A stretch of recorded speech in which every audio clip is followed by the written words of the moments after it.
My 30th birthday was humiliating. Mom called me worthless, Dad laughed at my career, and my sister broadcast it all on social media. The next morning I did something they didn't expect. Within a week, they were calling me 33 times a day screaming, "Answer US. We're desperate." I never really looked forward to my birthday, not for the past few years anyway. Growing up, it used to be this exciting day filled with cake, balloons, and the genuine feeling of being loved. But those days were long gone. For the last 5 years, my birthday had turned into this awkward family ritual, the kind where you show up out of obligation, endure the same tired jokes, and count the minutes until you can leave without being rude. This year, I didn't even want to go. I almost didn't. But then I got this text from my mom in the morning, "Don't be late. We have a surprise for you." No happy birthday or anything, just that cryptic message. And knowing my family, a surprise could mean anything from socks with my name misspelled to some half-hearted intervention where they lecture me on my life choices. I showed up around 6, already in a bad mood because the bus was late and my phone was dying. My charger was busted, so I was running on like 12% battery. As soon as I walked through the door, I felt it, that heavy, uncomfortable tension that always seemed to settle over my parents' house. My mom, Linda, was fussing with some cheap-looking decorations, a sight that didn't fit her usual no-nonsense style. My dad, Carl, was leaning against the kitchen counter, already making these passive-aggressive comments about spending too much on groceries. And my sister, Jessica, was there, of course, always glued to her phone, probably documenting her amazing family life for her followers. "Ryan, you made it," my mom called out, forcing a smile like she was putting on a show. "Yeah, barely," I muttered, trying to hide the fact that I was already regretting coming. Jessica looked up from her phone, flashed me this half-smirk, and immediately went back to scrolling. Classic Jessica. The perfect one, the successful one, the one who could do no wrong in my parents' eyes. And me? I was always the family's favorite punching bag. I sat down at the table, and there it was, a stupid party hat with a big, bold L on it sitting right where my plate should be. I picked it up. Part 1. I never really looked forward to my birthday, not for the past few years anyway. Growing up, it used to be this exciting day filled with cake, balloons, and a genuine feeling of being celebrated. But those days were long gone. For the past 5 years, my birthday had become this awkward family obligation, the kind where you show up, endure the same tired jokes, and count the minutes until you can leave. This year wasn't any different. Or at least, I didn't think it would be. I woke up to a text from my mom, "Linda, don't be late. We have a surprise for you." No happy birthday, no warm wishes, just that vague, almost ominous message. Knowing my family, a surprise could mean anything from a cheap pair of socks with my name misspelled to some embarrassing family joke at my expense. Reluctantly, I dragged myself there. My phone was dying, the charger had broken, and I was running on less than 15% battery. As I walked up to the house, I felt that familiar sense of dread settling in. The front door was slightly ajar, the sound of muffled laughter leaking out. I stepped inside, and there they were, my mom, busy arranging a few sad, mismatched decorations, my dad, Carl, leaning against the kitchen counter with his usual critical frown, and my sister, Jessica, glued to her phone, barely looking up when I walked in. "Ryan, you made it," my mom chirped, a bit too enthusiastically. Her smile was forced, like she was trying to sell me something. "Yeah, wouldn't miss it," I muttered, shrugging off my jacket. I tried to keep my voice even, but already I could feel the tension wrapping around me. Jessica gave me a quick glance, her lips curling into a smirk. "Nice of you to show up," she murmured, her fingers never leaving her phone screen. Knowing her, she was probably already live tweeting the event or sharing clips with her followers. I sat down at the table, and immediately I noticed it, a stupid party hat with a big, bold L on it sitting at my place. I picked it up, staring at it, trying to figure out if this was some kind of sick joke. "What's this?" I asked, already feeling a knot in my stomach. "Oh, just a little family joke," my mom laughed, waving it off. "You'll see." Jessica snorted, barely containing her laughter, and my dad just gave me this look, the kind of look that made me feel like I was already the punchline of some joke I wasn't in on. Dinner was exactly what I expected. My mom kept trying to make small talk, forcing a smile while topping off her wine glass. My dad couldn't resist his usual jabs, commenting on how I must be used to eating cheap meals and living like a student even though I had a steady job. Jessica, of course, kept finding ways to turn the conversation back to herself, her latest promotion, her fancy new apartment, the number of followers she'd gained that month. And every time she spoke, she'd sneak a glance at me, like she was waiting for some reaction. I tried to tune it out, scrolling through my notifications whenever I got the chance. But it was hard to ignore the growing sense of unease. Something wasn't right. My mom kept glancing at Jessica, who would suppress a giggle, while my dad kept this smug grin on his face. After what felt like an eternity, my mom clapped her hands. "All right, Ryan, we have something special for you." They brought out this huge, over-the-top box, way too big for any normal present. Jessica was already holding up her phone, recording everything, grinning like she was the director of some twisted family reality show. I knew I was being set up, but I still reached out and lifted the lid. Inside was a massive, shiny trophy, like the kind you'd win at a cheap bowling tournament. Only this one had a hideous block letter engraving, "Loser," not loser, loser. I stared at it, trying to process what I was seeing, but they weren't done. Beneath the trophy was a printed-out fake diploma in Comic Sans font, "Most underachieving son." And there was more. A cheap, glittery sash that said "Failure" in garish, sparkly letters. Jessica burst out laughing, her camera zooming in on my face. "Oh my God! This is perfect! Look at his face!" she cackled, already sharing the video with her followers. "Come on, it's just a joke," my dad chuckled, slapping me on the back. "Maybe this will motivate you, huh?" "Motivate me?" I whispered, feeling a mix of shock and humiliation. "Are you serious?" "Oh, don't be so sensitive," my mom said, sipping her wine. "You know we just want you to see reality." "Reality?" I shot back. "You mean the reality where you spend my birthday making fun of me?" "Oh, lighten up," Jessica taunted, still recording. "Everyone's loving this. Look at the comments." I glanced at her phone, saw laughing emojis, cruel jokes. People I didn't even know mocking me in real time. My own family had turned my birthday into a spectacle, and now I was the main attraction in Jessica's twisted social media circus. "I'm done," I whispered, my hands shaking as I gripped the trophy. I slammed it down on the table, the cheap plastic rattling. "I'm done with this." "Oh, someone's throwing a tantrum," my dad muttered, stepping closer, his voice hardening. "Real men don't run away from a little teasing." "A little teasing?" I snapped. "You call this teasing?" "Ryan, calm down." My mom tried, but her voice was already wavering. Jessica smirked, her camera still fixed on me. "Yeah, calm down, Ryan. Don't embarrass yourself more." I reached out to grab her phone, desperate to stop her from broadcasting my humiliation to the world, but she pulled back, shoving me. I stumbled into the chair, the cheap sash slipping to the floor. "Get out if you can't take a joke," my dad barked, his voice sharp and dismissive. So I did. I grabbed my jacket, tossed the stupid sash aside, and stormed out. As I stepped into the dark, empty street, I could still hear their laughter, even with the door slammed behind me. My phone vibrated in my pocket. I pulled it out and saw it was almost dead, but not before a notification popped up. Jessica had already posted the video, and it was filling up with likes and laughing emojis. I stood there, frozen, my heart pounding, humiliation clawing at me. I felt so small, so stupid for even showing up. My family had always treated me like a joke. But this was on a whole new level. But something inside me shifted. Maybe it was the cold night air, or maybe it was just the rage finally boiling over. But I wasn't going to be their joke anymore. Not this time.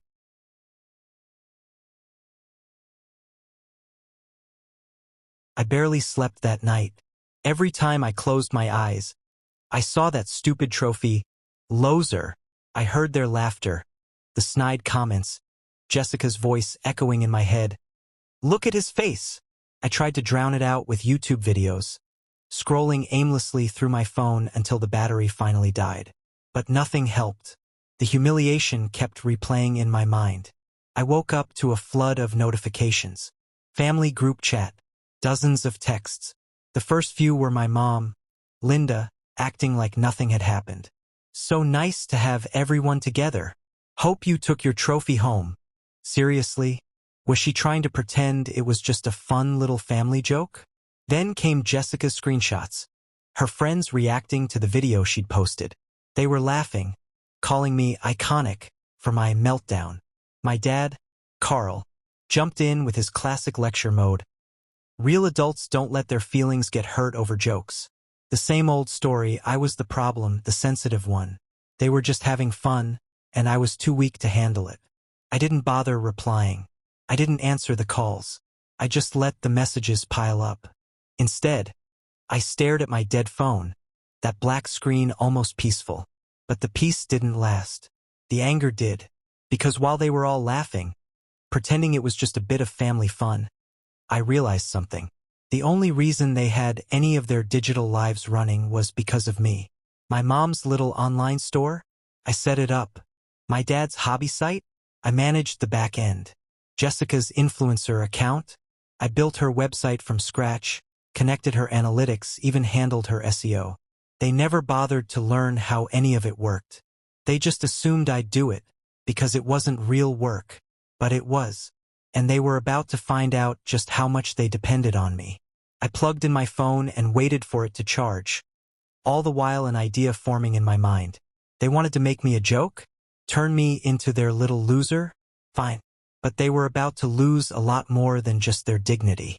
First, I logged into my mom's store backend. I changed the admin password and set the homepage to under maintenance. Nothing too dramatic, just enough to stop any orders from going through. Then I did the same with my dad's site. Finally, Jessica's. Her site went completely offline. The landing page replaced with a simple message, "Service unavailable. Contact admin." And just like that, I pulled the plug on their online presence. Within an hour, the messages started coming in. Jessica was the first to freak out. "What the hell, Ryan? My site's down. I have brand deals lined up." I didn't reply. Mom tried calling, but I let it go to voicemail. Then she texted, "I can't access the store. Customers are messaging me. Help." I didn't respond. Dad sent a curt, all caps text, "Fix this now. This isn't funny." Oh, it was funny. At least to me. They were scrambling. Jessica tried to guilt-trip me, saying I was ruining her career. I told her it wasn't my problem. She switched to threats. "If you don't fix this, I'll tell everyone you're sabotaging me." I laughed. "Go ahead," I replied. "It's my work, my rules." Dad called next, switching from yelling to this fake calm voice, trying to reason with me. "We're a family, Ryan. You don't abandon family." I listened to his voicemail, then deleted it. By noon, my phone was buzzing nonstop. Jessica tried calling from multiple numbers, even got her boyfriend to message me. My mom sent a series of desperate texts. "Please, Ryan, I have customers demanding refunds. I can't process orders." But all I could see was her smug face at dinner, telling me to see reality. They weren't seeing reality. Not yet. So I decided to make it crystal clear. I drafted an email. Simple, direct. Attached is an invoice for all the hours I've spent setting up, maintaining and managing your websites and online services. Payment is due immediately. Until it is paid in full, all services remain offline. I listed the rates, high but fair for my time and expertise. I attached a breakdown of every task I'd done for them over the years. I set a late fee for every day it went unpaid. And then I sent it to the family group email. Jessica called immediately. "Are you serious? You're blackmailing your own family?" "It's not blackmail. It's business," I replied. "You're a selfish, petty little." I hung up before she could finish. Dad's next call was even better. He was furious, calling me ungrateful, accusing me of destroying the family name. I told him the truth. "I've spent years carrying you all, fixing your messes, and never getting so much as a thank you. You want my help? You pay for it." Mom tried a softer approach, her voice cracking. "Ryan, please, I didn't mean to hurt you. Can't you see this is going too far?" "Too far?" I laughed.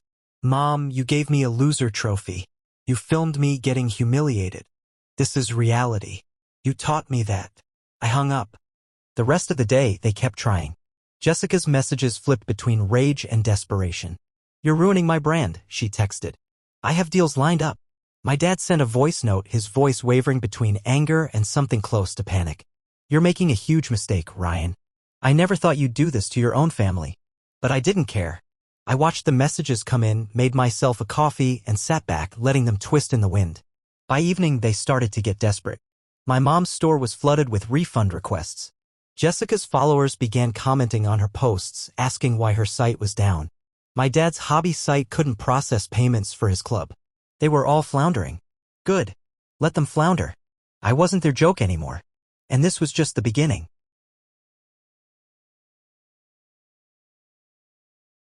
By the next morning, my phone was a war zone. Missed calls, unread texts, and notifications from every possible app. It was like my family had collectively lost their minds. My mom, Linda, led the charge, switching from desperate pleas to guilt trips faster than I could keep up. Ryan, please, I have customers demanding refunds. People are saying I'm unreliable. This is my livelihood. You're putting the whole family in crisis. How could you do this to your own mother? Dad Carl tried a different approach. His messages were short, angry, and all in caps. Fix this now. You're destroying everything. You think this is a game? Jessica was the worst. At first, she tried to shame me online, posting cryptic stories like, "Some people just love to sabotage their own family." Pathetic. Her followers, who only ever saw her filtered, glamorous version of life, quickly sided with her, calling me selfish, immature, a drama queen. I ignored them, but when she realized her usual manipulation tactics weren't working, she switched to begging. Ryan, please, I have brand deals on the line. If I lose them, my reputation is done. This is my career. You're ruining me. I let the messages pile up. I sipped my coffee, watched a few YouTube videos, and enjoyed the peace of my quiet apartment. Because for the first time in years, I wasn't their problem solver, their free tech support, or their punching bag. I was just me. By noon, the desperation reached new heights. My mom sent another text. I'm losing money, Ryan. People are demanding refunds I can't process. Please, I can't do this without you. I almost felt a pang of guilt. Almost.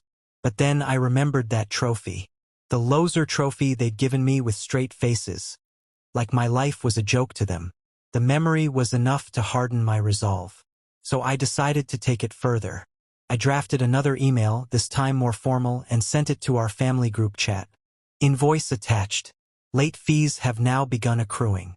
Payment in full is required before any services will be restored. Jessica exploded. Her messages came in rapid fire, veering between fury and panic. You can't do this, Ryan. I'll tell everyone you're sabotaging me. I'll sue you. Sue me, I replied, amused. Feel free. But my rates just went up. Dad tried to go old school. He called my grandma, asking her to get involved. I got a voicemail from her, sweet and confused. Ryan, honey, I don't know what's going on, but please talk to your parents. Your mother is so upset. I loved my grandma, but I wasn't about to drag her into this. I didn't reply. The real turning point came later that afternoon. My mom called from a friend's number, desperate. Please, just fix it for me. I'm losing everything. I didn't mean for it to go this far. You didn't mean to? I laughed. You planned it. You and Dad and Jessica all thought it would be hilarious to humiliate me. But now that it's blowing up in your faces, you want me to save you. It was just a joke, she insisted, her voice cracking. We never meant to hurt you. You didn't care if it hurt me. I snapped. You only care now because you're losing money. She went silent and I hung up. Dad tried another tactic, threatening to ruin my reputation, saying he'd tell everyone what I'd done. I replied with a single text. Good luck. I have every email, every text. Want me to share the trophy video? Jessica went from rage to full-on panic. She called her boyfriend, Mark, who I'd always thought was decent enough. He tried reaching out, messaging me. Hey man, Jess is freaking out. Can you please just fix this? I know it was a messed up joke, but you're really hurting them now. I'm hurting them? I replied. Tell her to pay the invoice. That's all she has to do. She says you're being unreasonable. I was unreasonable when they turned my birthday into a circus. Mark tried to argue, but I shut him down. Not your fight. Stay out of it. He stopped replying. By day 3, I could tell they were starting to understand I wasn't bluffing. My mom's store was a mess of refund requests and angry customers. Jessica's social media was bleeding followers, and her brand deals were vanishing. Dad's site was completely offline, and he couldn't even access his client list without my help. That evening, Jessica showed up at my door. She pounded on it, her voice muffled but frantic. "Ryan, open up. This isn't funny anymore." I didn't even move. I watched her through the peephole, pacing, kicking at the door, shouting. But eventually she gave up. Then came the messages from friends and relatives. They started reaching out, asking me to be the bigger person. Some even accused me of being cruel. Family is family. This is petty, Ryan. They didn't mean it. But none of them were there at that dinner table. None of them saw the way my family laughed at me, how they treated me like a joke, then broadcasted it for the world. None of them felt the humiliation that I did. And so I didn't care. On the 4th day, I sent another email to my family. Final notice. Payment in full, including late fees, is due within 48 hours. Written apologies from each of you are also required. No apologies, no access. No exceptions. I turned off my notifications after that, went for a long walk, and felt something I hadn't felt in a long time, peace. The sky was clear, the air crisp. A couple walked by holding hands, a kid rode his bike down the sidewalk, and for once, I wasn't the family's personal tech slave. When I got back, I saw a flurry of missed calls and messages. My mom had gone from desperate to angry. "This is cruel. How can you do this to your own family?" Dad was trying to rally his old buddies, claiming I was ruining the family name. Jessica was threatening to go public, but I knew she wouldn't because her perfect online image couldn't handle that kind of drama. I smiled, took a deep breath, and drafted one last email. Until paid in full, all services remain offline. This is business, not family. I'm done being your free labor.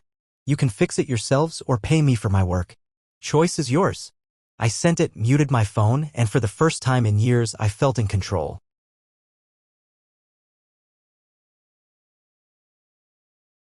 By the next morning, my phone was already lighting up with missed calls, unread messages, and frantic voicemails. I didn't even bother checking them.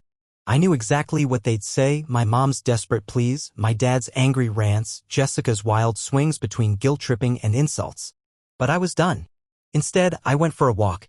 I grabbed a coffee from the local cafe, sat on a bench, and watched the world go by. People walking their dogs, kids playing in the park, couples laughing together. I felt a sense of peace I hadn't known in years. A sense of freedom. Because for the first time I wasn't their doormat. I wasn't their punching bag. But the calm didn't last long. By the time I got back home, there were even more messages, not just from my family, but from their friends, their business contacts, even a couple of my own friends who had heard their side of the story. One of my mom's friends, an old lady from her book club, sent me a sweet but misguided text. "Ryan, your mom is so upset. Can't you just fix this? Families fight, but they forgive." I ignored it. Another message from my dad's old club buddies. "Carl says you've gone crazy, holding the family hostage. What's going on?" I replied simply, "I'm just charging for my work. Nothing more." Jessica even tried to get her friends to pressure me, posting vague stories about being betrayed by someone she trusted. A few of her followers started demeaning me, accusing me of being a terrible brother. I blocked them without a second thought. That evening, my grandma called. I let it go to voicemail, but when I listened to it later, I heard her tired, gentle voice. "Ryan, I don't know what's happening, but your mom is heartbroken. Please, honey, talk to them. Family is everything." I sighed, torn for a moment. I loved my grandma, but she didn't understand. She hadn't seen what they did, hadn't heard the laughter, hadn't felt that crushing humiliation as they turned me into a joke. I didn't reply. The next day, my family's desperation turned into chaos. Jessica's brand deals were falling apart. She was losing followers by the hundreds. My mom's store was getting flooded with bad reviews, and customers were demanding refunds she couldn't process. My dad's club site was dead, and he was furious, leaving me angry voicemails about how I was ruining his reputation. But none of them wanted to pay the invoice. None of them wanted to take responsibility. Until they did. It was Jessica who caved first. She sent me a text, "Fine. I'll pay. Just tell me how much." I sent her the invoice, including the late fees. 10 minutes later, she replied, "This is insane. You're extorting me." "No, Jessica," I texted back. I'm charging you for years of free work. Pay it or don't. Your choice. She paid. No apology, just a screenshot of the payment confirmation. But I didn't turn her site back on. Next was my mom. She tried one last emotional voicemail, sobbing, saying she never meant to hurt me, but then shifted to guilt. You're tearing this family apart. Do you want us to lose everything? I ignored it. Half an hour later, she paid. Again, no apology, just a bitter message. I hope you're happy. And finally, my dad. He didn't even bother pretending to apologize. He called me one last time. You really want to do this, Ryan? Fine. You win. You've always been the selfish one. And then he hung up. A notification popped up, payment received. But I wasn't done. I sent one last email to the family group chat. All services have been restored. I've removed myself as administrator on all your accounts. You are responsible for managing them going forward. I will not provide free tech support or maintenance again. This is business, not family. Do not contact me for help. Jessica tried calling, but I ignored it. My mom sent another text, this time softer, asking if we could move past this. I didn't reply. My dad never said another word. I changed my number, locked down my social media, and made sure they couldn't contact me except by email. If they wanted anything from me again, they could write it out like any other client. But they didn't. It's been a week now.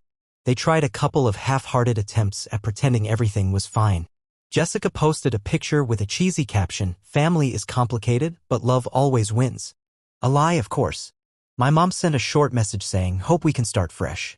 My dad stayed silent, his pride too strong to even pretend. I don't miss them.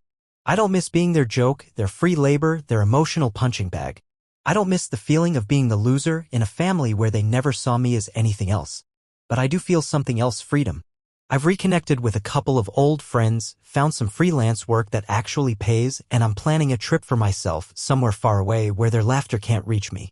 They called me a loser.